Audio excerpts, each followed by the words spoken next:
Yeah, okay. I'm recording this.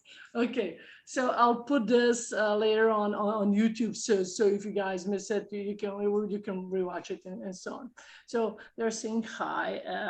At some point I'll have subtitles. So don't worry, but not right now.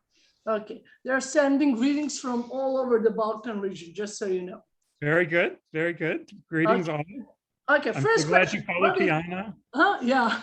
So I'm so glad you're actually trying this TikTok, because I was really, blown away by how much people engage in TikTok and ask questions. So hopefully you'll start doing more of these, for your students and so on. But okay, so I have my first question here. And what is your specialty? So tell them, what do you mostly work on these days? What occupies you most? Very good. So, well, so the things I'm interested in are the same as the things Tiana is interested in. And so, as you know, she's only interested in the most cool stuff. So I like to work on the Big Bang, on cosmology, the early universe. I like exploding stars. And I like high energy particles that come from exploding stars, which of course are cosmic rays. And obviously, Dr. Cosmic Ray knows all about these things. So I like things that explode. Good.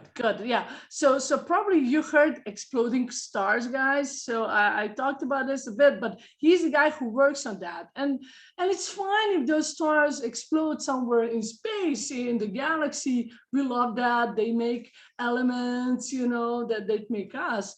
But what would it be a problem if they exploded near Earth? So that's what Brian works on. Like what would happen if a star blew up close to Earth? Would we feel that? What kind of consequences that would be? So tell us something about that. Right.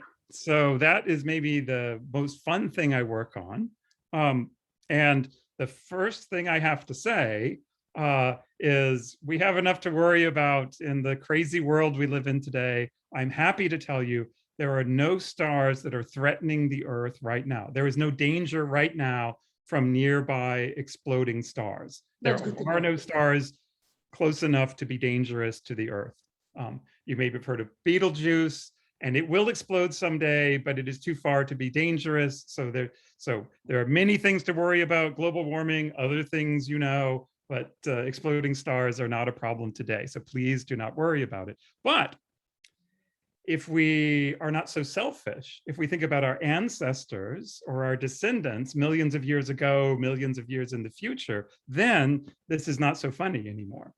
Because we live in a galaxy full of stars, as you see behind me, and some of those stars explode.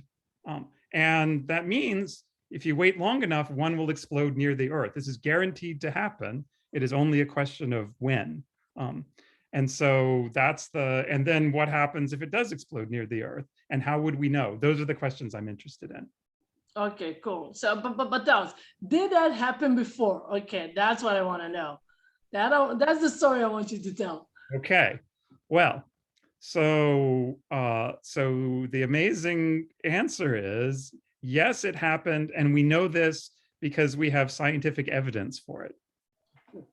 Okay. So stars have exploded before in our neighborhood. Okay, was it like a huge blast to disrupt Earth, or was it mild one?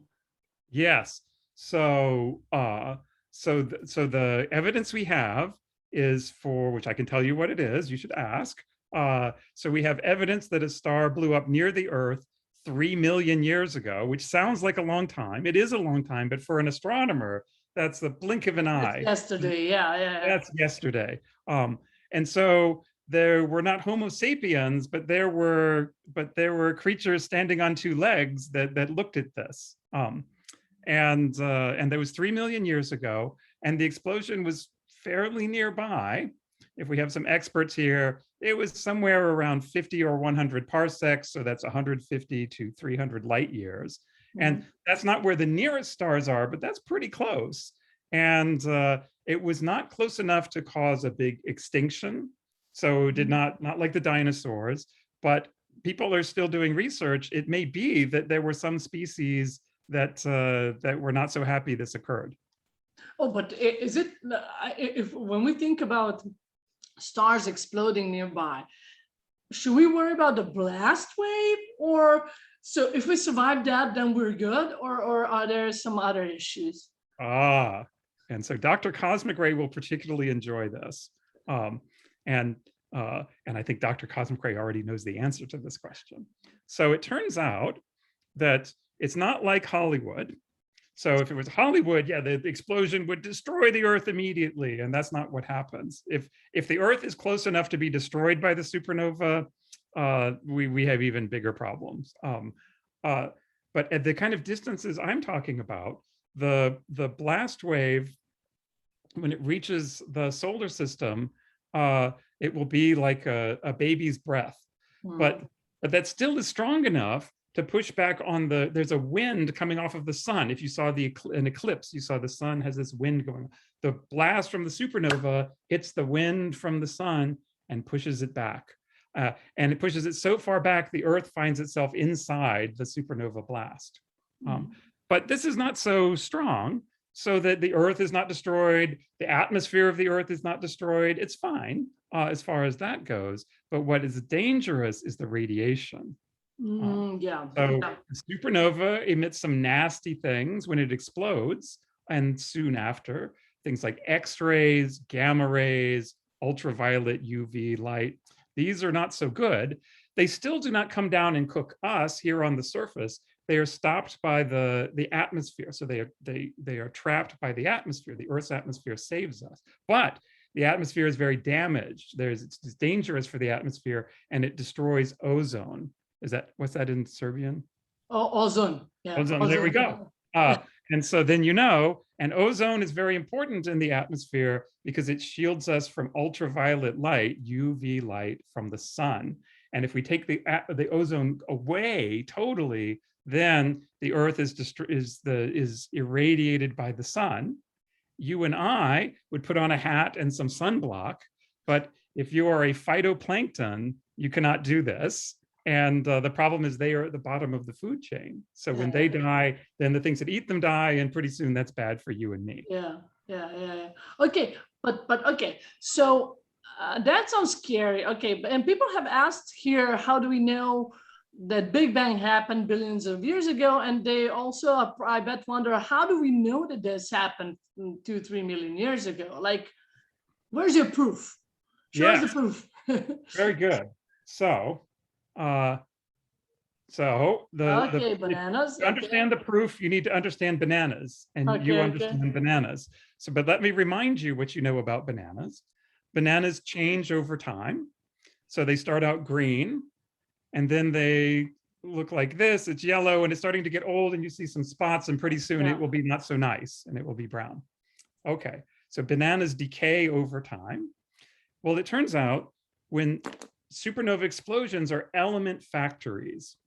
So that's one of the things Tiana studies as well. They make all these beautiful elements, and including the elements we are made of. We are made of the products of supernovae. We are the children of supernova explosions. We bleed supernova made stuff. We bleed supernova, exactly. Yeah. But when the supernova makes all of these elements, it doesn't always make the elements we are made of, which are stable, but they make some unstable radioactive nuclei, radioactive versions of ordinary elements. And one of the kinds of radioactivity a supernova can make is a radioactive version of iron. For the experts, it's called iron 60. And we find this iron 60 on the bottom of the ocean. We really dug it up from the bottom of the ocean. So there's a layer 3 million years old that has this radioactive iron. But this radioactive iron only lives for a few million years. And so, but the thing is, the Earth is billions of years old. So finding radioactive iron is like finding a green banana. Because when you see a green banana, so that means it's radioactive. The radioactive iron wants to decay and become something different. In fact, it becomes nickel. But it has to wait millions of years to do this, and then it's gone. So it's like a green banana. It's ripe, but it is not decayed yet. And so we found these green bananas on the bottom of the ocean in the form of radioactive iron. And if you find a green banana in Illinois, or I would say in Serbia, you know two things. It was not made here, and it was made recently, and something had to bring it here. And so in the case of our iron 60, the thing that brought it was a supernova. Okay. That is how we know. That is a convincing evidence, finding that in the bottom of the ocean and other places as well, Other right? places, Antarctica and Antarctica, and in cosmic rays, Dr. In cosmic rays. Now, it occurred to me something like, okay, so it's a blast, and blast is packed with all this iron products, iron debris, and splashes onto us, right? And one side will be more impacted by this. Right? The thing to appreciate is this blast will, once it hits us, it stays for thousands of years. So on the first day, it will hit the Earth on one side, but then as the Earth turns, it will land everywhere on the Earth. But what you say is still very interesting. Also, we thought about, this is a very interesting question we thought about. The atmosphere of the Earth, first the material from the supernova has to go through the atmosphere, and it gets moved around all over the Earth. So by the time it lands on the bottom of the ocean, you don't know where it came from. But it's a different story on the moon. And we also find it on the moon because we had Apollo astronauts who brought it back from the moon. And now other people, the Chinese are going to the moon. The United States will go back. We will learn more about the moon soon. And from samples from the moon, we also find this crazy radioactive iron. And the moon has no atmosphere. So if the iron 60, the radioactivity from the supernova all came from one direction, the moon still has some memory of that. The moon still spins around, but you can still tell, was it in the north or in the south, or maybe along the equator where the iron 60, where the supernova came from. So we can use the moon like an antenna to point back to give us information about where the supernova was. Yeah, that's that.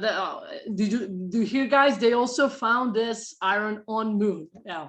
Okay. So, but the reason why I'm asking is because, okay, there's a lot of people here, so I'm gonna switch gears completely here. Just bear with me. Okay. A lot of people wonder if the Earth is flat or not. Okay. It occurred to me, if there is some if you see a different distribution, for instance, on the moon and preferential direction, that would prove that moon is not flat. Yeah. Yes. Another way to know the moon is not flat is to look at it. Yes. or to look at it, or maybe it's just a disk. Yeah. Okay. Or to go there as we've gone there. Yes. Right. Okay. So back to flat Earth. So okay. So do you get those questions about flat Earth? Do people think you're part of the conspiracy? I get those questions, that people think I'm part of this NASA cover-up that the Earth is flat. So happily at the University of Illinois, not too many students ask about that. But I imagine on TikTok you get this very much. Yes. Okay. Well, what would be your default? But your followers, I'm sure your followers know better. They know it's not flat. Yeah. But I wonder, what's your default answer? Like what's your main argument there? Oh, well, it's not something, that I've spent a lot of time worrying about, because it's okay. You can fly around the Earth. We've gone to space. We have pictures of the Earth from space, many of them. They're updated daily from weather satellites. You can see them. And there's a beautiful effect that you can observe at the ocean, and even sometimes not at the ocean. You yourself can appreciate the curvature of the Earth. Even if you're not in an airplane, you can, but even outside of an airplane. If you're at the ocean or the Mediterranean Sea, then if you watch a ship go out, as it goes out and out, suddenly it looks like, wait a minute, it looks like the ship is starting to sink. And it's not sinking, it's the curvature of the Earth starts to be important. And so you only see the top part of the boat, because the rest is below the part of the Earth you can see, and eventually it all goes away. So it looks like the ship is sinking, but it just is going away from your view behind the curvature of the Earth. I think that's a particularly beautiful example. Actually, I started teaching this, like including that in my lectures, all different ways you can prove the Earth is not flat. Oh, but okay, here's one question I also wanted to ask you. People also want to know, What do you think about Mars mission, human Mars mission? What are your projections? Like, if you had to bet on, like when do you think humans will get on Mars? That's a good question. Because it's been getting a lot of media attention recently. Yes, and that would be a All very those interesting thing to rich do. guys competing, you know, who's going to go first. And right. So, so certainly there's the next big space exploration even sooner will be there's a mission back to the moon. It's called Artemis, and that should be in this decade that will happen. So we will go back to the moon and stay longer, and it won't just be a bunch of guys. Because some women are going to go to the moon. It will be amazing, and we'll go to the almost to the poles of the moon where there've never been any people at all. Apollo did not go there. So that sort of is practice before you go to Mars. And so I hope maybe in the next 20 years we go to Mars. Yeah, I would like that because I want to be alive to see it. Yes. I was thinking about, like, they're saying early 30s. To me, that's just too early. Yeah. That's the early 30s always means late 30s. It's always. That's why I say 20 years. Okay. Let's see if people ask something. There were some questions about black holes, but let me just get. How is it possible to learn? Okay. Back to things you love, like the Big Bang. Okay. So guys, here's the expert on the Big Bang. So you wonder how can we know anything about the Big Bang, which supposedly happened 13 billion years ago? Like, but it was that long ago. How can we know anything about that? So what are your most convincing evidence? Like, would you bet your salary on that? Like, oh yeah, right. And so yes, I would bet my salary on that. I would bet my house on that. Oh, and okay. So you're convinced. And I would bet my boss's life on that. Okay. Yeah. That's a good answer. Yeah. So what are the top most convincing things? Well, so I would say my top three. And it's not just my top three. I think many people in cosmology, including Tiana, she's being modest. Tiana knows some cosmology too. So I bet Tiana will agree with this, but she can tell you. So in no particular order, well, we see the universe expand. So we see galaxies moving away from us. That's what Mr. Hubble told us. Hubble the man told us a long time ago, 1929. We're almost 100 years ago. Yeah. So the way we remember in the US is the stock market was crashing and we discovered the universe. Oh yeah, the Great Depression. Yeah. Right. So the next thing is we can literally see the Big Bang. So the Big Bang, what does the Big Bang mean? It means the universe was once very dense and very hot and then expanded and keeps expanding today. And as it expands, it cools. If any gas, if you compress it, it gets hot. You expand it, it gets cool. It's the same for the universe. So the universe is expanding and cooling. But that means that once the universe was very hot and it was on fire, which is what the scientific way of saying that is, it was ionized. It was a plasma. The atoms were ripped apart like in a flame. And so the universe was once in this flame-like plasma state. And then when that stopped, the flame went out and the hydrogen atoms formed out of the electrons and protons. The atoms were first born. The light from that has then traveled through the universe, and we see it today. It's not light your eyes can see. You need a microwave antenna, but then it fills the sky. It's everywhere because the Big Bang happened everywhere. And that's known as the cosmic microwave background. And that literally is a picture of the cosmic fireball from when the universe was more than 99% of the way back to the Big Bang. And then the third thing I have to say, because I work on this, is when the universe was only 1 second old, the entire universe was a nuclear reactor making elements. And Tiana and I love making elements. And there, the most abundant elements of the universe, hydrogen and helium, came about when the universe was 1 second to 3 minutes old. There was also a little bit of lithium born then, and Tiana can tell you a big story about that lithium. Okay. And those I would say are my top 3 reasons. Would they be your top 3? Those are the three pillars. Yeah, those are the three main. There are others, but okay. To continue on that, so a good question. Like, how did we calculate that it was 13.8 billion years ago? How do we know it's not 1 billion years ago or 100 million years ago? Very good. Oh, these are all excellent questions. So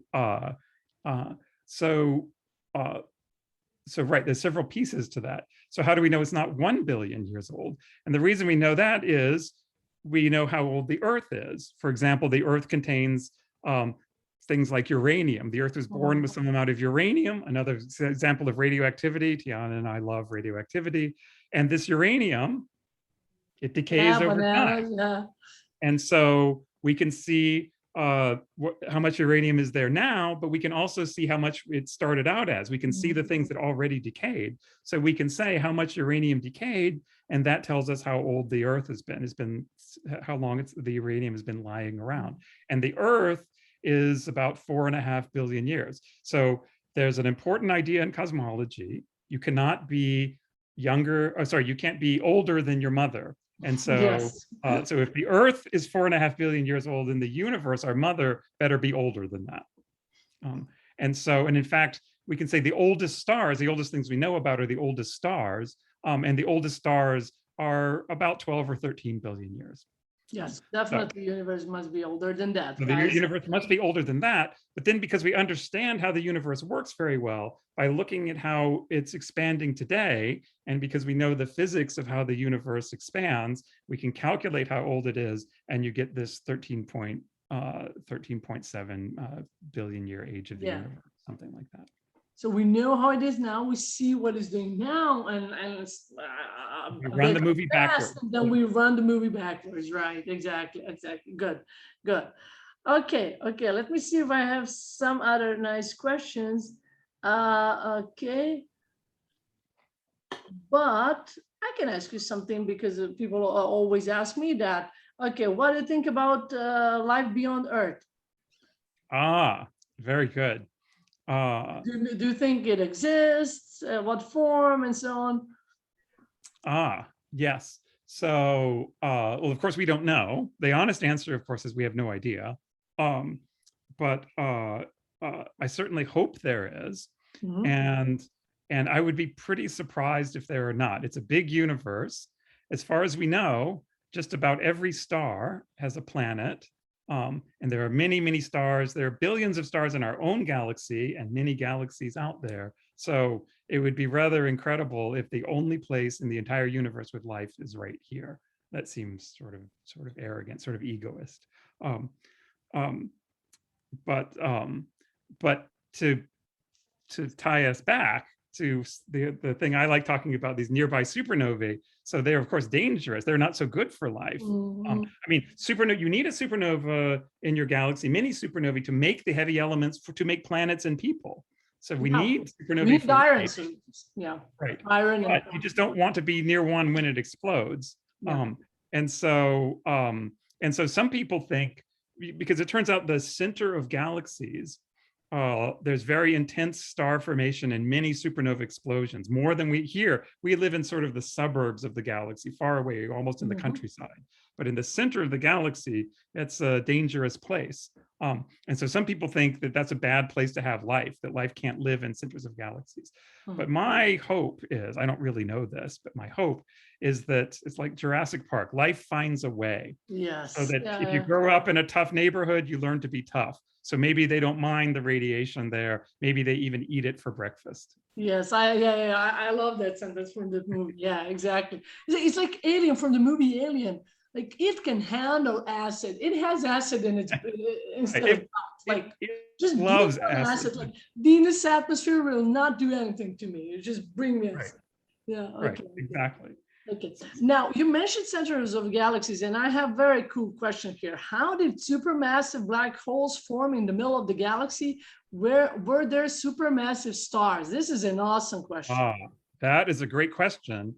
And what's so great about it is we don't know the answer. We have ideas. And so I'm happy I'm a professor. I will keep talking even when I don't know. So what we do know is that, that many and maybe most galaxies have supermassive black holes at their centers, including our galaxy, including the Milky Way. And as you probably know, if you've been watching Tiana's TikTok, we know we can show you pictures of one of them now. And those pictures were made in part by people at University of Illinois. We're very proud of that. That's Charles Gammy, who yes. knows. But yeah, so the picture we have is for a black hole that's more than 1 billion times the mass of the sun. Stars do not get that big, so this cannot be from the explosion of a star. Sometimes exploding stars, these supernova explosions create a black hole, but not like that. It might be 10 times, the black hole might be 10 times the mass of the sun, but not 1 billion times. So your question is very good, and it's a question people have asked for a long time. How did we get black holes that are 1 billion times the mass of the sun? And the thinking is that you start with something smaller and feed it. And so we have hungry black holes because when you throw matter onto a black hole, you get a bigger black hole. Or if you take 2 black holes and stick them together, collide them, you get one bigger black hole. So in both of those ways, as you feed a black hole, it gets bigger. And so an important thing to also know is the galaxies, which love to have black holes, also collide with each other. And so you would think, well, if they each have black holes, shouldn't we find black holes that are in pairs that are ready to collide? And the answer is yes, we do find those things. And in fact, we have people at the University of Illinois who are good at finding them, some of the best at finding them. And so we find examples of systems with 2 black holes that are getting ready to collide and then form a bigger one. And so it's through colliding and eating by throwing gas onto a black hole. That's how they grow. And which of those is the more important thing, we still don't know. Cool. Yeah. And what about big stars? The other part of the question was about the very massive stars. Yeah. And so there's this interesting question about how big can a star be? And there's some limits to how big a star can be. Because it turns out the bigger, the more massive a star is, the brighter it is, the more energy it flows out, the more light it throws out.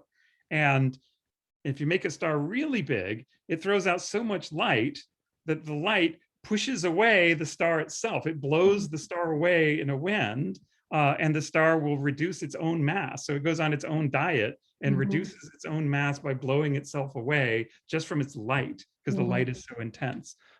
And so it looks like above it, the most massive thing you can imagine making this way is maybe 100 to 200 times the mass of the sun. And that's about the first stars.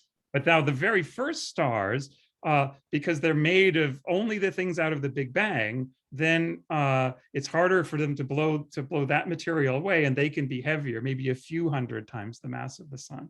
And we still don't know if the universe actually made those things or not. And so that's still a subject of research, what the very first stars were like, but probably they were very massive and created the very first supernova explosions. And those could have been very strange events, and maybe they made the first black holes that then led the way to be these supermassive black holes today. So we are still on the lookout for first stars. So yes. Okay. And there's this telescope called the James Webb telescope. Finally is about to be launched. And one of its jobs is to learn more about the very first stars and maybe see evidence of these early supernova explosions. Okay, so to continue, you mentioned that the background radiation is one of the proofs for the Big Bang. And someone asked, how did we form cosmic microwave background? How do we tell difference between that radiation and other forms of radiation? Very good. And Tiana is also, Tiana has done many things. If you're a TikTok follower, maybe you know, but maybe you don't.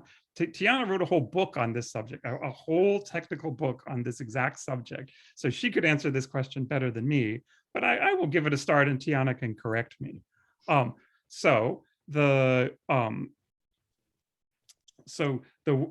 of all, how did the universe make this glow?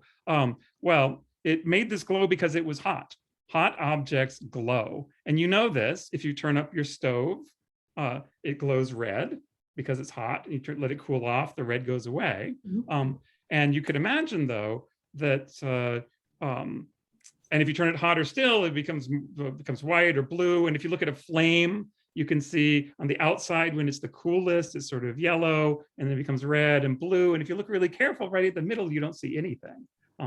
And of course, what's happening is if it gets really hot, it emits light you can't even see. And if something's really cool, it still emits light, but you can't see it. So everything glows. It's just, and people emit light, but it's infrared light that you can't see with your eyes. But if you have funny infrared glasses, then suddenly you can. Or where, okay, wait, let me get. Do we have an example? Do we have a demonstration? The trick you taught me? There we go. Yes, here we go. Is this remote? Yeah, you see the light. Yeah, infrared right from the remote. Okay. That's right. So that's infrared light. And so when the universe was young, it was glowing just like a hot stove glows. And initially it glowed where you would have been easy to see. It would have not been pleasant to see it, in fact. But because the universe is cooled, just like when your stove cools, you can't see anymore of the glow. It's the same with the universe. You can't see it with your eyes, but if you have a radio telescope, a microwave dish, then not only can you see it, but it's the brightest thing in the sky. The whole universe is the brightest thing in the sky if you have microwave eyes. And the properties of this glow are exactly the properties of the glow of a hot object. Yeah, and we know, I mean, because an interesting thing is that glow, that microwave background radiation is the most perfect radiation we cannot even produce in a lab. Like I always tell my students, it's like if you guys try to fix lab exercises when they're doing lab and try to fudge data, like it would not even be, like you would not get it that perfect. So it's the most perfect glow you get that just the nature, the universe made. We cannot even reproduce that in a lab, that sort of perfect glow. Yeah, so that's interesting. Okay, so cool, very good questions, guys. And for the experts, it's also polarized, if you know what that means. And the polarization is exactly at the level that was predicted. I just wanted to mention that. There's more things we know about this radiation, and they all, the predictions and the theory agree perfectly. Yeah. Okay. Someone asked, let me just get this. Will our planet fall apart if the center gets cold? The center of the planet gets cold? Yes. It will happen. Right. So we will not fall apart. That's true. But what might happen? What would happen? Yeah, that's a good question, and it makes the good point that a planet like the Earth, it's always struggling, actually, because the Earth has gravity. You feel it; it holds you to the Earth. Well, the Earth also pulls on itself, and if nothing pushed back, the Earth would crush itself, and it would become a black hole if nothing stopped it. That would be pretty bad. It would take about an hour. If the Earth didn't push back, after about an hour, it would collapse to a black hole. That would be bad. Yeah. But it doesn't, because the Earth is a solid object. And by being solid, it pushes back the same way solids always push back. And so that keeps it from collapsing under its own gravity. And that it pushes back because it's a solid, not particularly because it's hot on the inside. So it is true that it is hot on the inside and it gets cooler all the time. That's geothermal heat. But the heat isn't really what's holding up the Earth. The reason that's interesting is for stars, it's a very different story. Like the sun needs the heat it has. It's a gas. It's not a solid. It can collapse. And the only reason it's not collapsing is because it's hot. It's pressurized. But if the sun lost its power source and couldn't stay pressurized, it would collapse. And in fact, that's ultimately the reason that stars explode, is they collapse on themselves when they lose their power source. Okay, good. Yeah, but as Dr. Kosmički, I have to add that if the Earth's core got solid, turned into solid and stopped being liquid, it would stop churning inside and generating magnetic field because of its rotation. So we might be in trouble due to cosmic rays from the universe and from the sun and so on. So hopefully, at least the core will remain molten. That's what we want. Okay. So let's see. Someone wants me to ask you a question. Oh, okay. question I get a million times, but it's always good to hear different answers to this. What is the universe expanding into? Ah, What the edge of the universe? yeah, that's always a good question.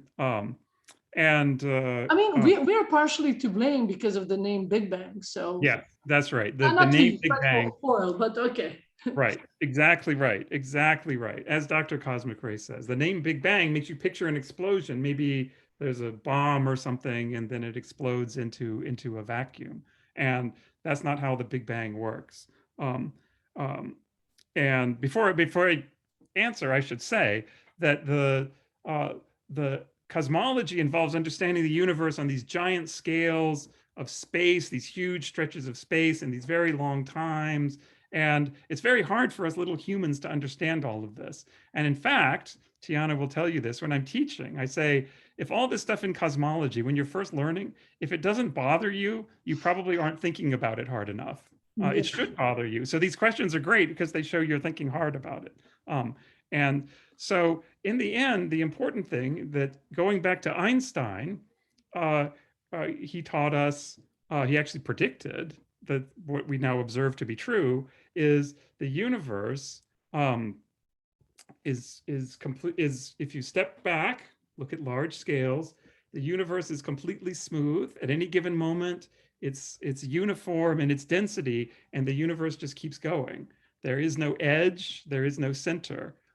So when the universe expands, it's not that there's a clump of matter expanding in a vacuum. It's that everywhere space itself is expanding, and all the galaxies move apart from all the other galaxies. So so it's the whole space is expanding. There's no edge that's expanding into nothing. It's the whole space itself is expanding. If you imagine a grid, the whole grid is expanding. It's like it's made of rubber, or there are people pulling hard, and the whole grid expands. Or Tiana has a beautiful video involving a balloon, and you imagine the universe is the surface of the balloon, and she blows it up, and that's the universe expanding. Yeah. And every point moves away from every other point. So whatever is, if we talk about outside, it's not then on the same level as we are in terms of dimensions and so on. Yeah. Okay. So let's see. Someone asked, how will the universe end? This is an important question to know. And this is reminding me, we teach a whole course at the University of Illinois called Killer Skies. And we talk about all the ways the universe can kill you, since you're asking this. So starting with asteroids falling on our heads, which is what killed the dinosaurs, to exploding supernovae, but then we also talk about the universe killing us. Because what is the fate of the universe? Well, the universe is expanding now. And so the question is, will that continue? And one of the possibilities is, yes, the universe will just keep expanding, but getting ever slower because the galaxies have gravity, they pull on the other galaxies, and the universe slows down. But that's actually not what we see happening now. The universe actually is accelerating. The galaxies are moving even faster every day, faster than the day before. And so maybe the universe will expand very rapidly, and soon we won't see other galaxies in the sky anymore. And so that is, and the universe will become very cold, and that's sometimes called the big chill. But another possibility is that things turn around, and there's enough gravity in the universe that it stops the expansion, and then it collapses again, and we go back to the opposite of the Big Bang, where everything's expanding, but back where everything is close together, and that's called the Big Crunch. And that would be an unpleasant thing, but it would only happen billions of years from now. Yeah, I don't know what would be more unpleasant, big crunch or big chill, to be honest. Big chill is very lonely, but big crunch is very dramatic. Yeah. I would go with big crunch. To me, that has some poetry to it, basically. Yeah. Oh, by the way, I didn't tell people here one interesting fact. So Brian is an astrophysicist, but he did a major also in English, right? True. Yes. This is true. So English literature, yes, right. English literature, and ended up as in physics with a physics PhD and astrophysics professor. So guys, if you worry about career choices, it's fine to go to a completely different direction you maybe might have started off. So that's completely fine. You know, don't be scared. Okay. So I just wanted to mention that. Yeah. Thank you. Okay. So let's see. I saw one. Oh, I wanted to ask you a question. Okay. So what is your top, or let's say top 3? If someone told you, okay, you can get your answers to any science questions right now. Great question. Okay. Oh, that's a great What question. would be your top 3 things you would want to know now? Like, oh, that is a great question. And then I feel like it's like the genie, right? You have to pick the wishes really well. yeah. So And you that's can't, why I'm and one of making them it can't be easy. more answers to more questions. Yes, Right? but No okay, cheating. I'm not gonna say 1, but I'll give you 3. So what are your top 3? Wow. Any type of science. You know, you can be astronomy or just whatever, you know. Right. Okay. Yeah. Wow, that is. I don't want to waste my questions because that's a great opportunity. Yeah. So I feel a great responsibility here. Well, one of the questions you ask, I tell you, you ask great questions. You have. Knowing the fate of the universe sounds like a pretty interesting question. I think it would be nice to know the answer to that question if we could somehow know that for sure. Right. This is a big question to answer, but now moving to small scales, we'd also like to know what really are the fundamental building blocks of the universe, what ultimately is the structure of all the elementary particles. And we think that there are many we have not discovered. And so what's really going on underneath we know a great deal about elementary particles, but we think there's much more to know. So to know what's the true underlying theory of everything would be very interesting. And that probably along the way would already answer another question would be, what is the dark matter?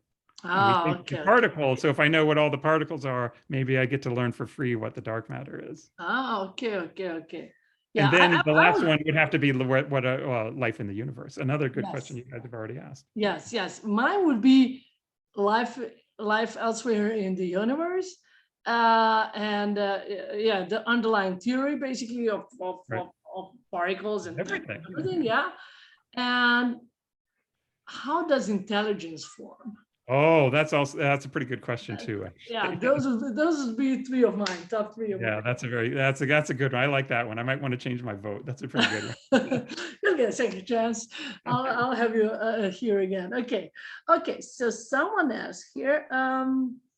Someone asked about what do you think about the existence of extraterrestrial life? We already covered that, and you probably think there's something because it's a big universe, you know. It would be crazy if there's not. It would be crazy if there's not. Yeah. Okay, but someone else, actually, one of my students asked, "What do you think about detecting cosmic rays with phones, smartphones?"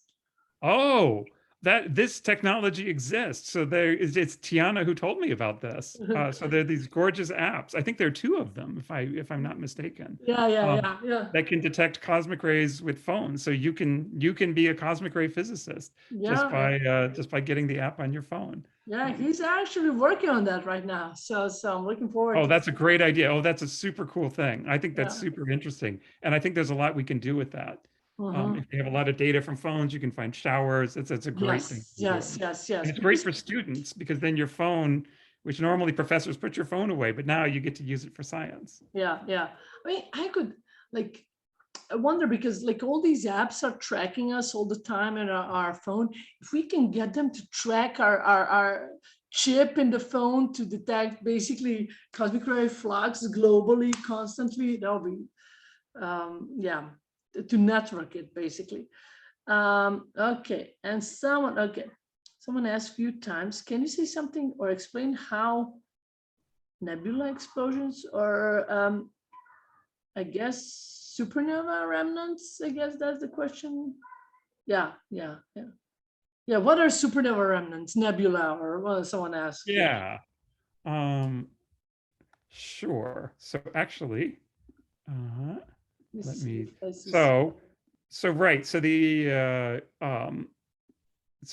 So what what that question I think is about is when we have one Ah, of the yeah.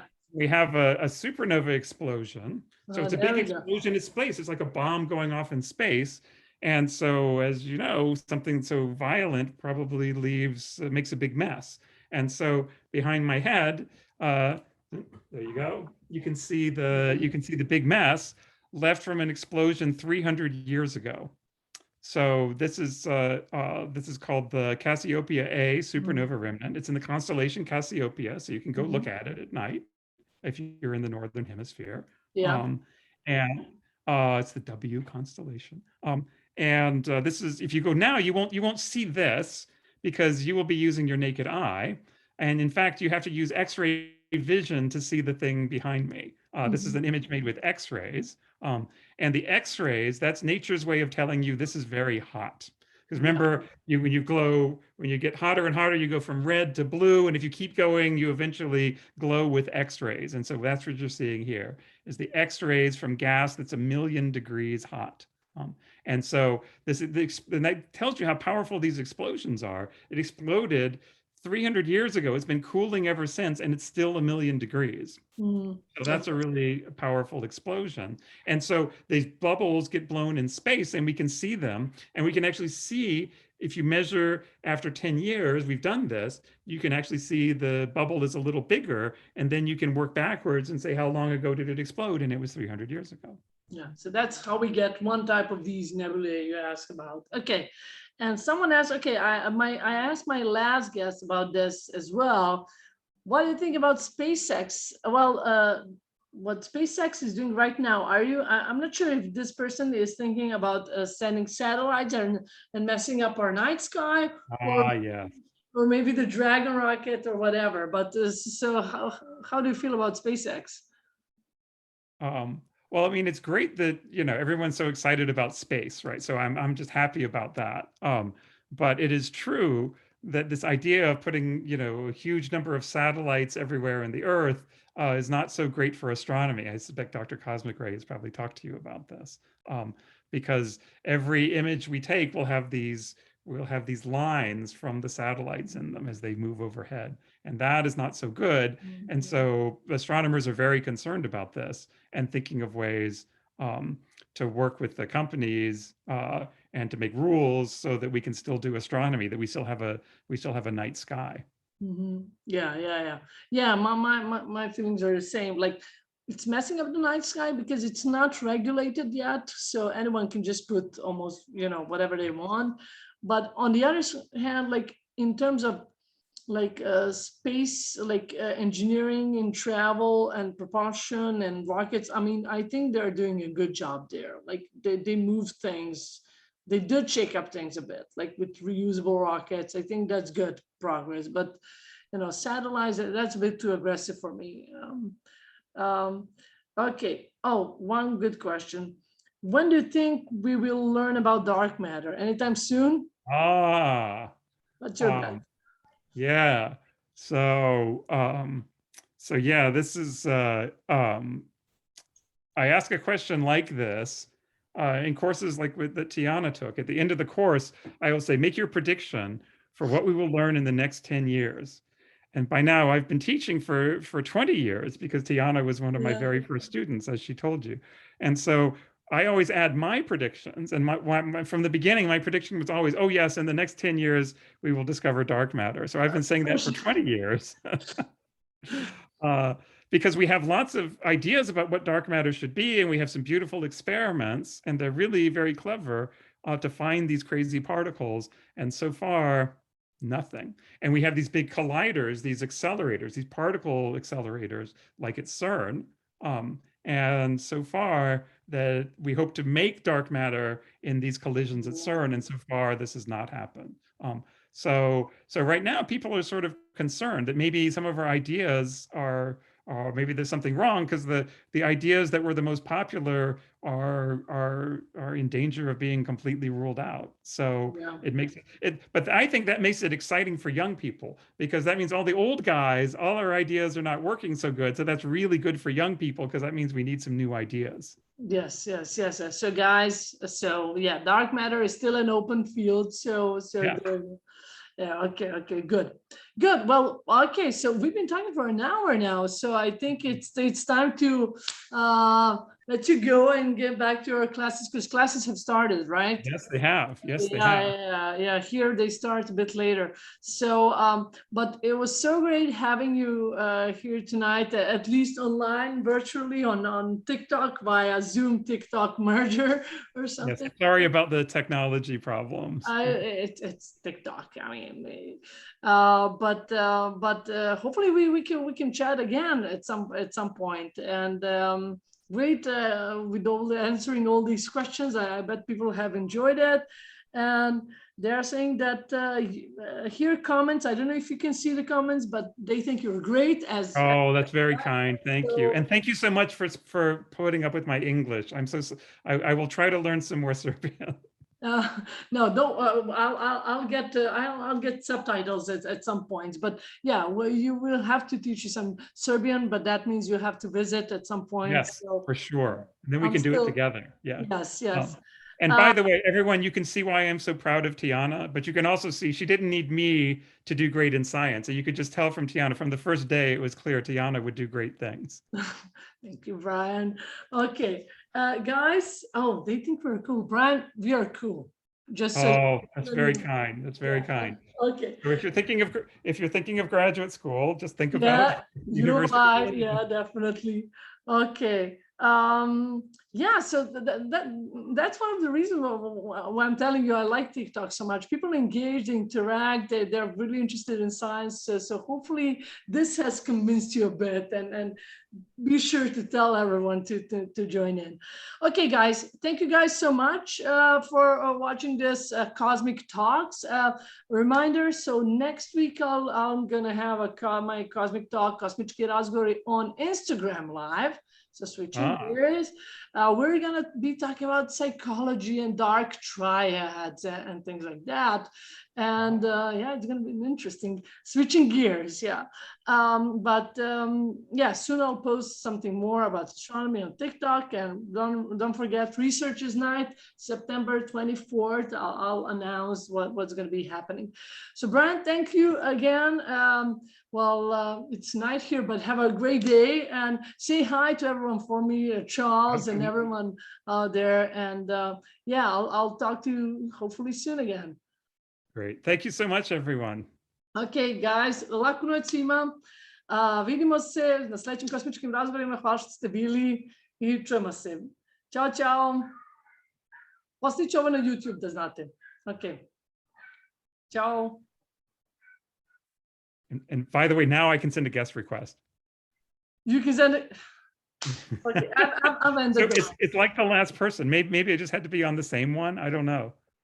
Yeah, maybe, but I tried it at the beginning. I kept trying. It didn't work. I gave up. And at the very end, I tried again. And now it said